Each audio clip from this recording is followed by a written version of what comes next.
كل واحد هو مش متفاهم مع وزاره الداخليه، من يعطي 700 شهاده؟ من يدفع؟ من يعطينا الله اكبر تكبير، الله اكبر تكبير، الله اكبر تكبير، الله اكبر. حتى رساله اخواننا بليبيا الوقت اعقد 700، من يعطي 800 شهاده؟ تكبير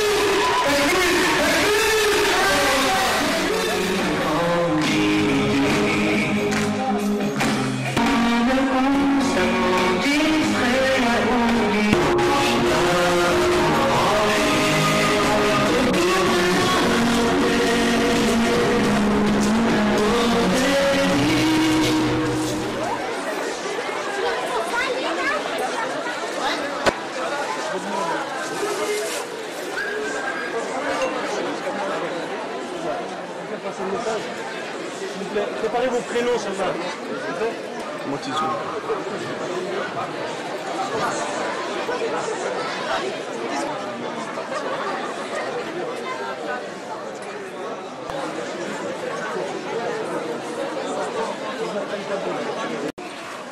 Deux choses que je vais vous demander pendant le temps de l'intervention. On va essayer de faire une intervention de 35-40 minutes, Inch'Allah, puisque même si les frères voulaient que ça dure autant que je veux, il y a des contraintes horaires et il y a Salat el-Maghrib tout à l'heure. Donc on va essayer de se tenir à une quarantaine de minutes. J'aimerais vous demander, pendant le temps de la conférence, quel que soit ce que vous entendez, que ça vous plaise ou que ça ne vous plaise pas, je vous demande de ne pas applaudir. Je ne veux pas d'applaudissements, ni parce que ça vous plaît, ni parce que tout à coup vous pensez que c'est bien d'applaudir émotivement.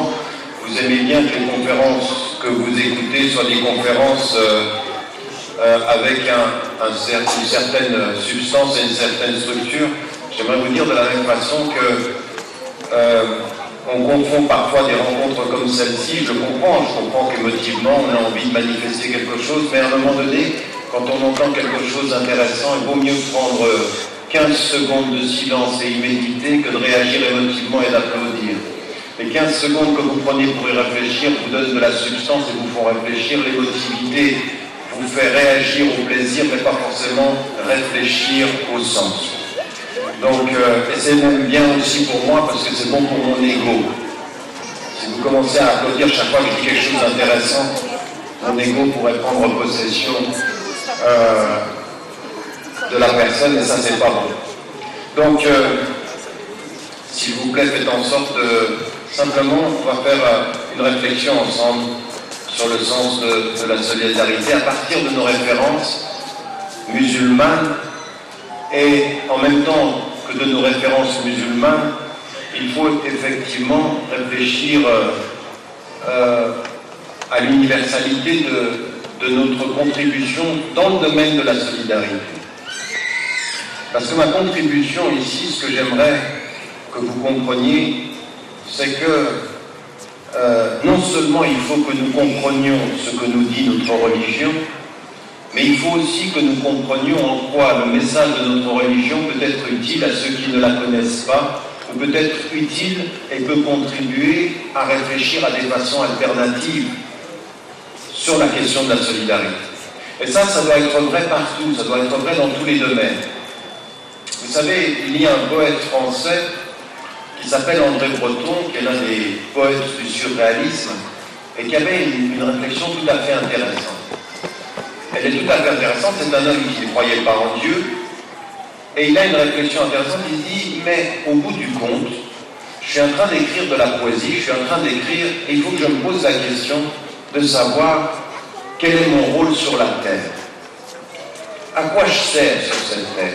Et lui, il n'est pas croyant, il n'a pas l'idée de Inna lillahi wa inna ilayhi raji'un, nous sommes à Dieu et c'est à lui que nous retournons, ça ne le traverse pas. Lui, il dit, je veux l'au-delà ici-bas, je veux que la vie après la vie, ce soit la vie ici, parce qu'il n'y en a qu'une. Et à un moment donné, dans un texte qu'il écrit, où il parle d'une femme qui l'a énormément surpris et qui l'a changé, qui s'appelle Nadja, il dit, ce qui justifie ma vie sur la terre, c'est ce qu'il fait que je suis unique et je dois trouver ce qui rend ma présence unique par rapport à la présence de tous les autres. Qu'est-ce qui me distingue? Vous comprenez? Qu'est-ce qui fait que je suis ce que je suis et que je ne suis pas ce que tu es? Et il se pose la question, ça va donner du sens à ma vie. Et ça, c'est quelque chose qui est particulièrement important. Pourquoi? Parce que dans la tradition musulmane, on part avec Dieu, mais on en vient à la même conclusion.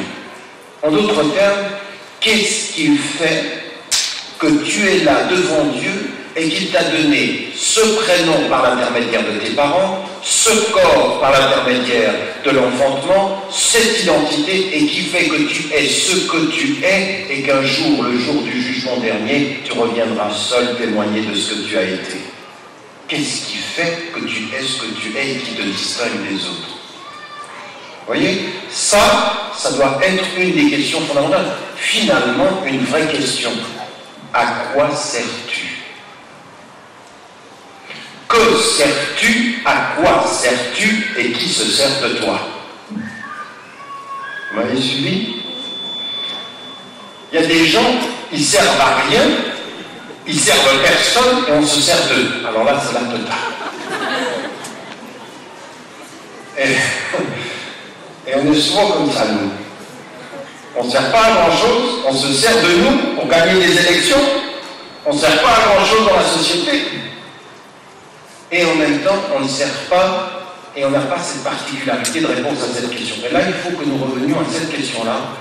C'est finalement à quoi vous servez. Quand, par exemple, on sait que Allah subhanahu wa ta'ala, il nous dit, un jour ou l'autre, vous allez revenir à moi. On connaît ce verset, je le répète toujours, un jour ou l'autre, chacun d'entre nous viendra devant Dieu tout seul. Et donc, vous ne pourrez pas demander à votre père, vous ne pourrez pas demander à votre mère, mais à quoi j'ai servi sur la terre? Vous arrivez tout seul. Vous ne pouvez pas demander à vos enfants. Et même au moment du jugement, si vous demandez des hasanats, vous allez vers votre père une hasanat pour que je puisse être sauvé, votre maman, tout le monde les gardera. Jamais, autant au jour du jugement dernier, les gens seront aussi égoïstes de leur bien et de leur... Il n'y aura pas de solidarité là. Le jour du jugement dernier, c'est une débrouille. Moi, je garde mes hasanat. Même le père, même la mère, même le fils, même la fille, ça c'est le jour où on ne peut plus être solidaire. Vaut mieux être solidaire avant le jour où il n'y aura plus de solidarité possible.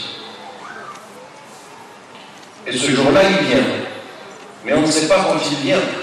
Et on ne sait même pas si dans une semaine nous sommes là. Raison pour laquelle quand on pense à ce à quoi on sert, c'est toujours une question qui commence par se rappeler qu'on va mourir. C'est pas très joyeux le premier jour du printemps, mais c'est très important de se souvenir que le vrai sens de ça, à quoi tu sers, qu'est-ce qui fait que tu es là où tu es, c'est une question qui est déterminante pour nous parce que c'est celle qui va donner puissance à notre solidarité humaine. Parce que tu es là pour déterminer le bien-être. Vous savez, quand le Shatibi, qui suit en l'occurrence tout un courant, c'est un juriste musulman qui sera le maître de la pensée des Maqasid, c'est-à-dire de penser l'islam en fonction de ses objectifs. Il suit toute une tradition et il suit en cela quelqu'un qui était l'élève d'Ibn Taymiyyah qui s'appelle Ibn Qayyim al-Jawziyya. Et il essaie de se dire finalement les enseignements islamiques ils sont là pourquoi? Qu'est-ce qu'Allah vient nous dire qui nous disent mais à quoi vous servez? Ce texte qui a été révélé, il sert à quoi? Allah il veut quoi quand il descend le Coran? Nazzal al-Qur'an, wa huwa al-Furqan, wa huwa al-Dhikr, wa huwa al-Nur. Oui, c'est-à-dire il est la lumière, il est le discernement, il est la voix, il est le rappel. Ça c'est le Coran. Et le Coran, le Karim, c'est tout ça. Et pourquoi il a voulu ça? Et lui, il en arrive à dire, en fait, la révélation coranique et l'envoi des messagers, dont le dernier, le prophète, vient uniquement pour protéger Masalih al-Nas, c'est-à-dire l'intérêt commun des gens, leur bien-être. Allah subhanahu wa ta'ala, ma ja'ala fi ad-din min haraj. Il n'a pas mis dans la religion de la paix. Et il est dit dans le Coran, et il est dit dans le hadith du prophète que ce pourquoi on doit venir sur la terre, c'est bashirou, c'est-à-dire appeler les gens à la bonne nouvelle. C'est une bonne nouvelle. Cette religion, ce n'est pas une religion de la mauvaise nouvelle. Elle vous dit, tu vas mourir, mais si tu sais comment vivre, même ta mort est une bonne nouvelle. C'est quand tu ne sais pas comment vivre que mourir devient une très mauvaise nouvelle. Si tu as oublié comment vivre, ça veut dire que tu as oublié que tu vas mourir. Mais si tu oublies comment vivre et que tu oublies comment tu vas mourir, eh bien ta mort est une mauvaise nouvelle. Mais dans le fond, chez vous, voilà, appelez les gens à la bonne nouvelle.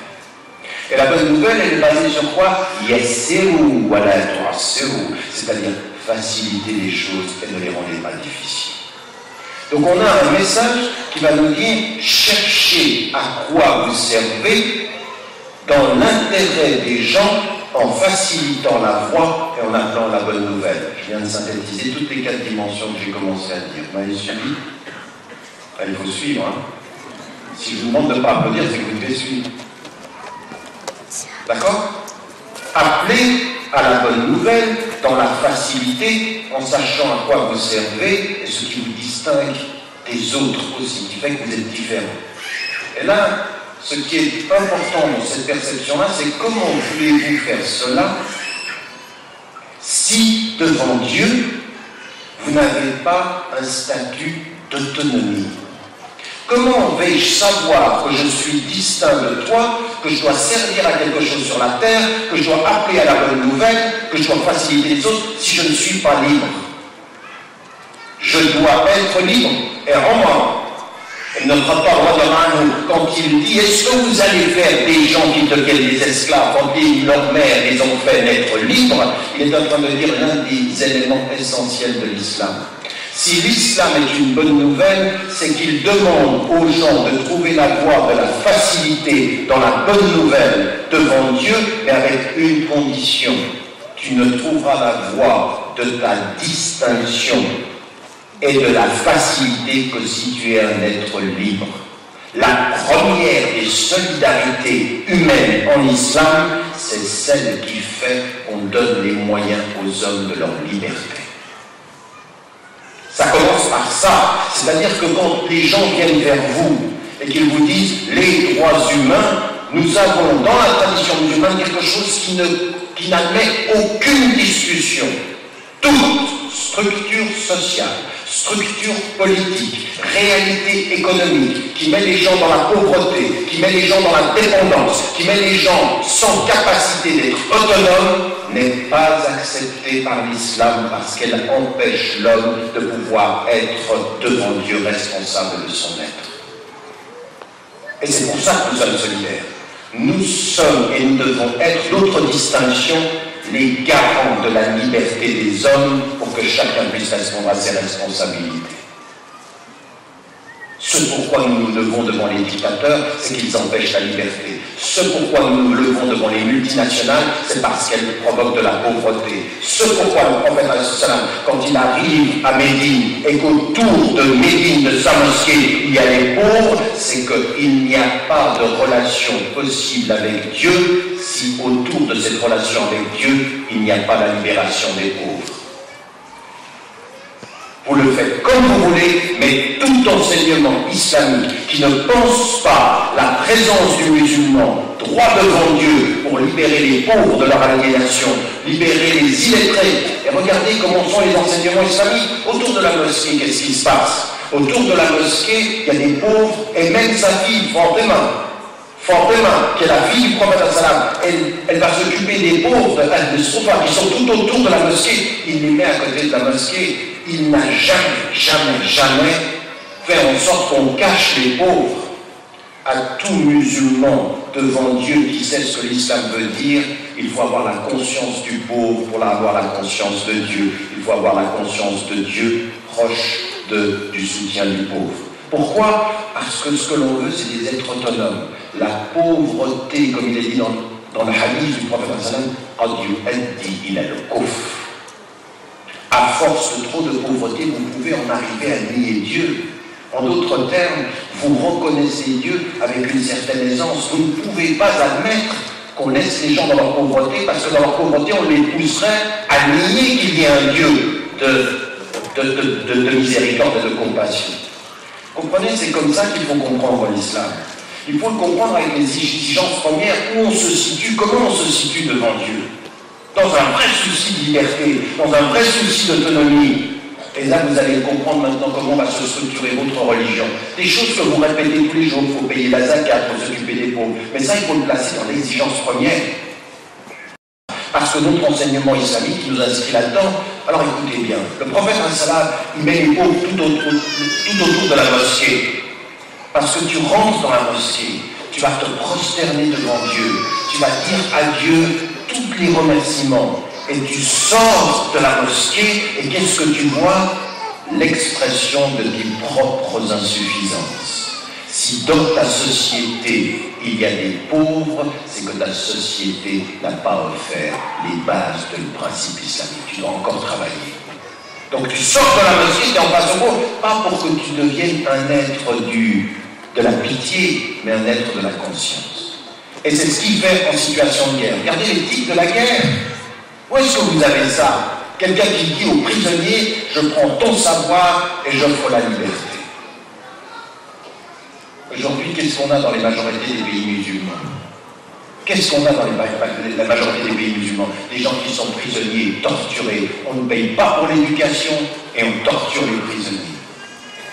On ne fait que les assister.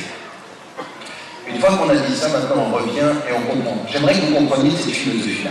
Pourquoi? Parce que l'islam, c'est ça là-bas. Mais quand vous comprenez ceci, c'est vraiment un appel à une responsabilité. Posez-vous la question, mais vraiment, combien vous vous donnez du temps à vous pour être autonome? Est-ce que vous êtes autonome? Est-ce que vous pensez vraiment par vous-même? Est-ce que vous avez fait l'effort de penser par vous-même? Est-ce que financièrement vous vous donnez les moyens de votre autonomie? Est-ce qu'intellectuellement vous pouvez être autonome? Est-ce que vous pensez pour vous-même? Est-ce que déjà vous le faites pour vous? Maintenant posez-vous une deuxième question. Vous êtes papa, vous êtes maman. Vous êtes un enfant, vous êtes une fille, vous êtes un fils, vous êtes un citoyen. Combien il y a de gens autour de vous qui peuvent dire que votre présence leur permet d'être autonome? Combien il y a de gens qui peuvent dire de vous, tu m'as aidé à marcher tout seul? Est-ce que votre fils peut vous regarder droit dans les yeux? Toi, ta maman, toi, ton papa, tu m'as aidé à marcher tout seul. Est-ce que ton ami, celui qui est ton frère, parce que qu'est-ce que ça veut dire? Et mon frère, c'était ma soeur. Mais quand tu te places à côté de moi, dans la même ligne pour prier, toi mon frère ou toi ma soeur, j'ai une exigence. Nos cœurs doivent être unis, mais nos libertés respectées. Et ton autonomie doit être reconnue. Tu le fais dans la liberté. Qui autour de vous peut vous dire à vous, tu m'aides à être autonome, tu m'aides à marcher tout seul? Mais moi j'ai très peur de ça. Vous savez, à un moment donné, on me dit, mais tous ces gens-là qui viennent m'écouter, moi il y a des gens qui m'écoutent mal. Il y a même des gens qui m'écoutent, ils répètent ce que je dis. Le bon enseignant. Pourquoi le prophète al-Salam était le meilleur des éducateurs? Vous le voyez comment qu'il était le meilleur des éducateurs? En regardant ses compagnons. Vous voyez ses compagnons et vous regardez ses élèves, ils marchaient seuls. Abu Bakr al-Siddiq, il marche seul. Omar ibn al-Khattab, avec tout l'amour qu'il avait pour le prophète al-Salam, il a marché seul.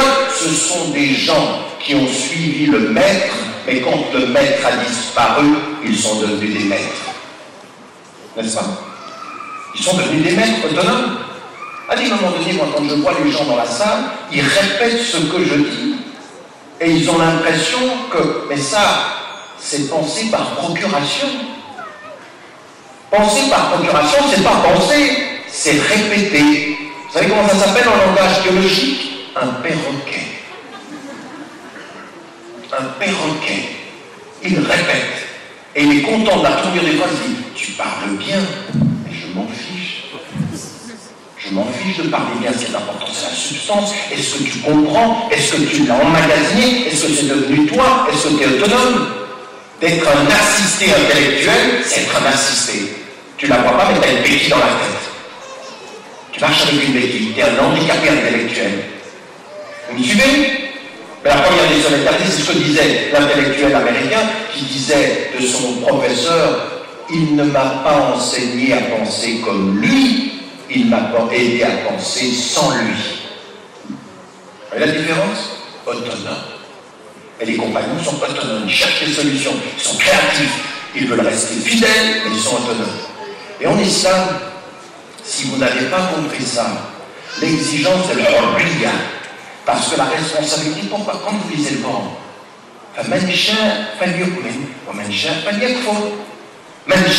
celui qui veut, il croit, et celui qui veut, il nie. Mais pour que tu veuilles, il faut qu'il y ait la liberté. Pas de liberté, pas de responsabilité. Pourquoi il est dit dans le Coran que Adam alayhi salam, c'est devant lui que les anges vont se prosterner? Pourquoi? Et ce que nous disent les savants, parce que les anges prient Dieu en permanence et sans liberté, mais que la distinction de l'homme, il a la connaissance et il a la liberté. Donc il se prosterne devant lui. Prosternez-vous. Pourquoi? Parce qu'il a la connaissance et la liberté. Et il utilise sa connaissance dans la liberté. Nous maintenant, en tant que musulmans et musulmans, on parle de l'art. Mais j'aimerais que vous compreniez que moi, je n'aimerais pas parler de la solidarité en islam comme un message de pitié et d'assistance. C'est un message d'exigence, d'autonomie. Et là maintenant, on en vient au principe de l'islam. Mais le premier principe de l'islam, il est celui-ci. Il est qu'au moment où on prie, on va purifier son cœur. Oui, la purification du cœur, c'est tasfiyat an-nafs wal qalb. Ça vient de cela. Donc quand vous faites votre ablution et quand vous allez prier, vous allez vous purifier. Et le deuxième pilier, c'est la zakat. Mais vous avez déjà réfléchi à la zakat? C'est incroyable l'enseignement. Parce qu'en fait, c'est un devoir. Vous savez, on traduit souvent la zakat par l'aumône légale. Et moi, depuis longtemps, je dis que c'est une mauvaise traduction. En fait, c'est une taxe parce que c'est obligatoire. Elle est sociale parce qu'elle doit aller vers les pauvres. Et elle est purificatrice parce qu'elle purifie votre bien. Elle a une dimension spirituelle de purification, sociale de justice, d'accord, et taxe d'imposition. Vous voyez, c'est trois choses. Et quand vous étudiez la zakat, vous comprenez que tout ce que je viens de vous dire sur ce que dit l'islam sur l'homme va être traduit déjà dans la zakat. Pourquoi? Parce que la zakat, vous devez la payer. Dès que vous avez atteint un stade où vous pouvez vous survivre. Et une sorte, c'est-à-dire que vous avez atteint un degré et vous devez payer. Vous devez payer en liquide les 2,5% quand vous avez des biens, et systématiquement vous devez la payer. Ça dit deux choses.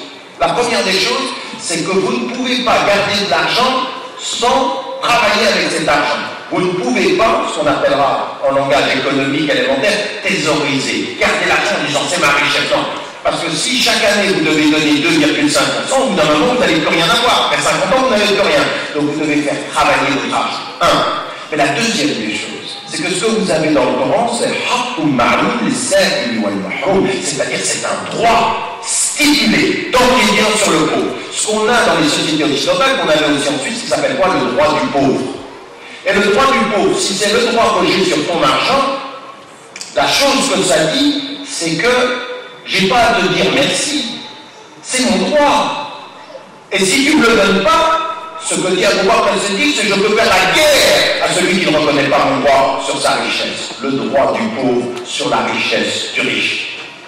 Quand vous venez à étudier la zakat, vous comprenez une chose, c'est que ce que va dire Abu Bakr al-Siddiq, à la suite de ce que va établir le prophète, c'est que l'instrument de la zakat, qu'est-ce que c'est?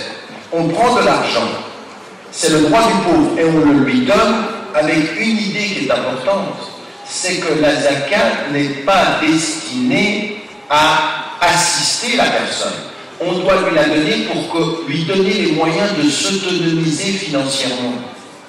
La zakat doit être pensée avec l'idée, on donne aux gens nécessiteux pour qu'un jour, eux, ils aient à payer la zakat. Donc on trouve des moyens qui doivent être des moyens d'autonomisation. La zakat est le droit du pauvre à acquérir une somme qui va lui permettre d'être autonome, pas d'être assisté. Nous n'avons pas dans la pensée musulmane une solidarité des assistés, mais une solidarité des autonomes. Oui, on va chercher l'autonomie. Ce que je veux, c'est pas que chaque année je te la donne. Non, quand je te la donne une année. Puis après, tu dois te débrouiller, tu vas trouver des solutions. Alors je vais te la donner pour un projet. Nous aujourd'hui, excusez-moi, mais l'application de la zakat dans les sociétés occidentales, on ne fait pas ce qu'on a à faire. Vous savez ce qu'on devrait faire? Si on était vraiment solidaire à partir de l'islam, on doit étudier les allocations qui sont données aux pauvres, tout ce qu'ils peuvent recevoir, et on doit utiliser la zakat comme quelque chose de complémentaire à ce que la société donne toujours pour permettre aux gens de s'en sortir. Il faut penser la zakat en fonction du lieu. Pourquoi? Parce que la zakat a quelque chose de tout à fait particulier, c'est un droit du pauvre, mais de quel pauvre? Des pauvres d'Algérie, des pauvres du Maroc, des pauvres de Tunisie, des pauvres de la Libye? Non, d'abord les pauvres ici. De ces riches à ces pauvres-là. Regardez l'islam qui vous dit deux choses. Un, l'autonomie de l'individu, c'est ce qu'on va chercher, est là, d'abord ici. Si vous avez envie d'envoyer de l'argent en Algérie, votre pays d'origine, ou au Maroc, ou en Tunisie, ou au Pakistan, vous prenez cet argent d'abord des sadaqas. Ça, c'est l'argent libre que vous donnez comme ça. Mais la zakat, c'est d'abord ici. Raison pour laquelle l'islam nous dit toujours, et la conscience des gens autonomes là où tu vis. Dans la proximité, tu ne peux pas vouloir envoyer ton argent à travers le monde et tu ne t'occupes pas des musulmans qui ont besoin ici. Parce qu'il y a des musulmans qui viennent vers moi et me disent, mais ici on n'en a pas besoin. Je dis, mais t'es aveugle. Tu ne vois pas combien il y a besoin ici?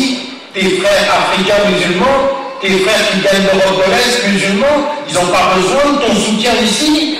C'est parce que tu es aveugle. Et toi, tu penses à l'urgence. Attention, la zakat n'est pas la gestion de l'urgence. La zakat est l'autonomie à long terme des partenaires de la société. La zakat, c'est sur le long terme. La sadaqa, c'est dans l'urgence. Alors, à partir d'un certain moment, oui, exceptionnellement, on peut utiliser la zakat comme ça. Mais c'est une exception, ce n'est pas la règle. La zakat doit être pensée dans un processus qui permet l'autonomie financière. Comprenez ce que je veux dire? L'autonomie financière et même l'autonomie intellectuelle. Utiliser la zakat pour donner à des jeunes et à des moins jeunes la capacité d'être autonomes intellectuellement. Investissement scolaire, investissement social, investissement dans les petites et moyennes entreprises. Regardez ce que je viens de vous dire. Toute la philosophie dont j'ai parlé, on le retrouve dans le deuxième pilier de l'islam. La zakat, c'est le droit du pauvre à devenir autonome par la nécessité du riche à lui restituer son bien. J'ai un devoir d'investir avec mon argent pour que tu trouves, toi le pauvre, ton autonomie intellectuelle et sociale. C'est un devoir. Alors, voyez, quand on comprend ceci, l'importance en islam de ça, mais pourquoi pensez-vous que Allah a mis comme deuxième pilier de l'islam quelque chose à voir avec l'argent? Parce que tu ne prieras jamais aussi bien Dieu qu'en étant libre, et que tu ne seras jamais autant libre que quand tu seras autonome financièrement. On marche sur les deux jours. Allahumma nas'aluka al-tuqa wal-afafa wal-ghina wa hubba al-masakin. Qu'est-ce que vous voulez de plus que ça? Nous te demandons la piété, la conscience de Dieu. Et la rafafa, c'est-à-dire le fait d'être distant et de pouvoir nous suffire de deux. Et la richesse, et certains savants disent ici c'est la richesse spirituelle, mais c'est la richesse de l'autonomie aussi. La richesse spirituelle, c'est toujours quelqu'un de riche spirituellement et toujours quelqu'un d'autonome. La richesse spirituelle lui donne toujours de l'autonomie. Vous ne dépendez que de lui. Wahoub al-Masakin, c'est de les aimer. Et là, c'est l'autre dimension. Vous avez vu comment ces règles-là sont importantes? Mais une troisième chose, c'est qu'Allah Ta'ala, il nous envoie un prophète qui ne nous dit pas simplement qu'il faut servir le pauvre. Il faut connaître l'exigence qu'on doit pour lui avoir de son autonomie. Vous me suivez? Il faut que tu sois autonome. Je veux pourquoi que tu sois autonome. Mais qu'est-ce qui me permettra en plus de ton autonomie intellectuelle par l'enseignement, de ton autonomie sociale par la finance, qu'est-ce qui va te donner en plus une autre autonomie? Il y a une chose qui manque, non? Une chose dont nous ne savons plus parler, nous les musulmans. Je vais vous dire une chose, hein. Moi, j'ai entendu ça chez moi, à la maison. J'ai beaucoup entendu parler d'affectif, de tendresse et d'amour. J'ai toujours compris l'islam par cette porte-là. Moi, la porte par laquelle je suis rentré dans l'islam, c'est pas le halal ou le haram. C'est cette dimension de l'amour. Ce qu'on m'a dit, moi, de mon grand-père, quand il y avait des attaques, il disait, il répondait, on va réagir aux gens par l'amour. C'est par ça qu'on répond. Tu m'attaques avec des insultes, je te réponds avec le sourire. Tu me jettes ta haine, je te réponds avec mon amour. J'aime en toi ce que tu es, je déteste ce que tu en fais.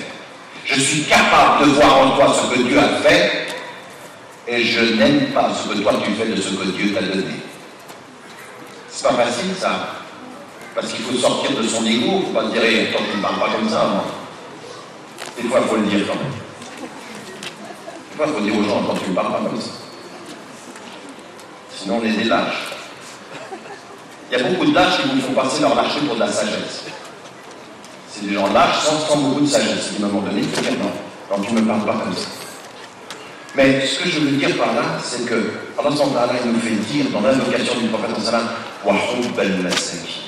l'amour du pauvre. C'est-à-dire que ce qui va donner l'autonomie au pauvre, c'est pas comme la façon, il faut l'aimer. Voyez, posez-vous la question.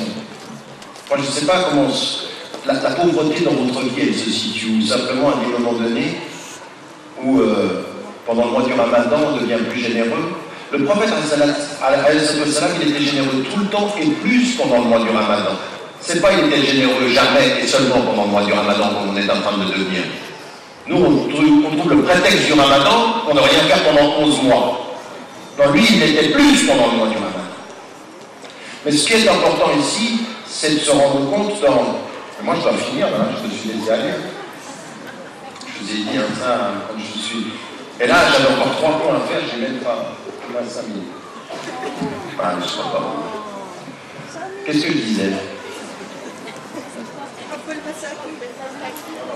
Oui. Ah, je ne sais plus ce que je disais.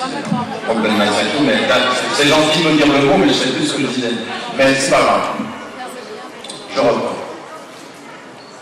Le prophète, dans son invocation, il est Al-Masakil pour dire, en fait, voilà, c'est ça que je vous disais. Posez-vous la question de vous, dans votre relation au pauvre, quel type de relation vous avez avec le pauvre? Est-ce qu'il y a un véritable amour? Et c'est ça. C'est quand je suis parti en Amérique du Sud que j'ai rencontré des gens, des prêtres de la libération, qui lisent la Bible par la lecture du pauvre, et je les ai énormément entendus parler d'amour. En fait, ça m'a rappelé ce que j'entendais à la maison. C'est-à-dire qu'à un moment donné, il faut que tu payes la zakat, ça c'est un devoir. Oui, il faut que tu payes la zakat, c'est un devoir. Il faut que tu permettes l'autonomie des gens, c'est un objectif. Mais il faut que tu les aides, c'est le moyen. Aimer l'être, lui donner par devoir et essayer d'atteindre son objectif. Donc ici, ça c'est notre travail en tant que musulmans. Et ça, c'est le cœur de l'islam, c'est le deuxième pilier pratique, et ça, il faut s'en nourrir. Et ça veut dire, à partir d'un certain moment, que notre solidarité, elle doit avoir ces objectifs-là. Et là, il y a des domaines sur lesquels il faut qu'on travaille. Premier élément, occupez-vous de ceux qui sont dans la nécessité autour de vous. Et la solidarité, c'est pas simplement une solidarité monnayable. Là, vous êtes ici, Islamic Relief a besoin de votre argent, il faut le donner. C'est une association dans laquelle moi j'ai une énorme confiance. J'ai suivi pratiquement depuis le départ avec celui qui a été le premier président et son fondateur, Dr Hani El-Benna. J'ai suivi tout ça, je leur fais une grande confiance. Et là, ils vous demandent de l'argent pour soutenir matériellement. Mais dans notre vie à nous, il faut savoir donner l'argent à ce moment-là pour soutenir, mais il y a un registre de la solidarité qui est beaucoup plus important. Première des choses, si je suis mal dans mon cœur, si je suis triste, si je ne vais pas bien, si je me sens seul, si je sens que ma relation avec Dieu n'est pas bien, si j'ai des problèmes avec mes parents, si j'ai perdu quelqu'un que j'aime, le besoin d'amour et le besoin de tendresse nécessite que j'ai autour de moi des gens qui soient solidaires avec le cœur. C'est-à-dire que quand, par exemple, le fait que, vous savez, le poète Rimbaud, à un moment donné, il a écrit quelque chose qui s'appelle La saison en enfer. La saison en enfer. La saison en enfer, c'est un moment de sa vie où il a l'impression qu'il est en enfer, il a envie de mourir. Il devient comme je deviens vieille fille de manquer de courage d'aimer la mort. Il a envie de partir, il croit que les gens ne l'aiment pas. Et à un moment donné, il dit, ceux que j'ai croisés ne m'ont peut-être pas vu. Vous savez ce que ça veut dire? Ne m'ont peut-être pas vu. Ça veut dire que vous voyez les gens, mais vous ne les voyez pas. La solidarité, c'est regarde-moi. Quand vous rentrez à la maison, des fois, vous êtes tellement habitué d'avoir votre papa que vous ne le regardez plus. Vous êtes tellement habitué de voir votre maman que vous ne la regardez plus. Vous avez vos enfants, ils sont là naturellement, vous ne les voyez plus. Il y a une solidarité du regard. Mais regarde-moi, aime-moi. La solidarité de cet affectif-là est importante. L'une des plus grandes crises des familles musulmanes, c'est la famille affective. La famille de communication, se parler. Mais parle-moi. C'est de la solidarité, ça. Vous savez, rentrer et pas regarder dans ses poches combien je vais te donner, mais combien je vais te prêter d'attention. Vous avez entendu le mot français? Te prêter de l'attention. Je te prête mon attention. Parle-moi. Je te regarde. Et lui, Rimbaud, il dit, ceux que j'ai croisés ne m'ont peut-être pas vu. C'est-à-dire, il me voyait, mais il ne me voyait pas. Il y a des moments donnés, c'est quand on perd quelqu'un qu'on s'aperçoit qu'il était là, en fait. Avant, il faisait partie des meubles. Littéralement des meubles. Il disait, il était là, mais il n'était pas là. La première des solidarités, la solidarité du cœur. Quand vous aimez les gens, vous les regardez. Quand vous aimez les gens, vous les écoutez. Quand vous aimez les gens, vous communiquez. À tous ici, j'ai un conseil moral élémentaire. Quand vous rentrez chez vous et que vous allez manger en famille et éteignez la télévision. Éteignez tout ce qui peut perturber l'oreille, le regard et la bouche. Et le cœur, inna sama wal basara wal fu'ada kulla ulaika kana anhu mas'ula. On sera questionné sur tout ça. Qu'est-ce que vous faites de ça en famille? Et si vous rentrez à la maison, il y en a, ils rentrent à la maison, ils ne mangent pas ensemble, ils se parlent. Ça, c'est la première des solidarités. Ça commence là. Ça commence aussi à l'école, à l'université, au travail. Votre distinction, quelle est-elle? Tout à l'heure, il y a un jeune adolescent. Il était tellement content de me voir, il me donne la main, mais il ne me regarde plus, il est en train de regarder celui qui prend la photo. Vous voyez, il m'a oublié en fait, il m'a oublié, alors je lui ai donné la main, j'ai serré un peu. Il dit, regarde maintenant, regarde-moi, je suis devant toi. Parce qu'attention, c'est pas parce que ton cœur se réjouit que tu oublies que j'ai un cœur qui te regarde.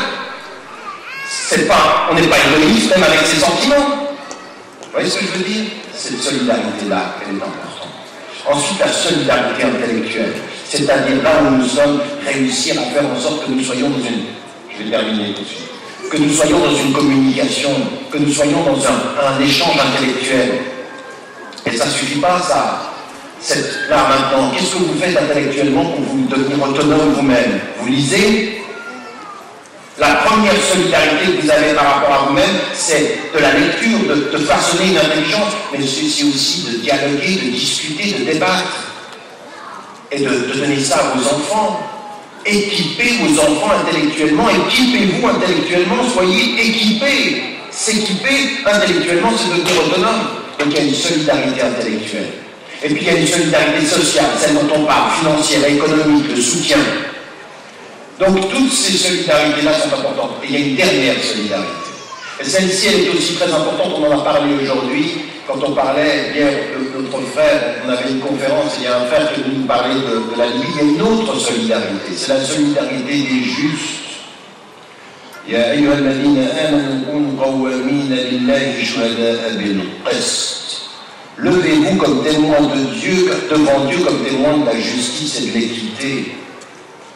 C'est-à-dire qu'il y a la solidarité de ceux qui sont pour la justice. Personne n'est autonome quand l'ordre politique est injuste. Et nous devons être solidaires de tous ceux qui se battent pour leur justice et leur dignité.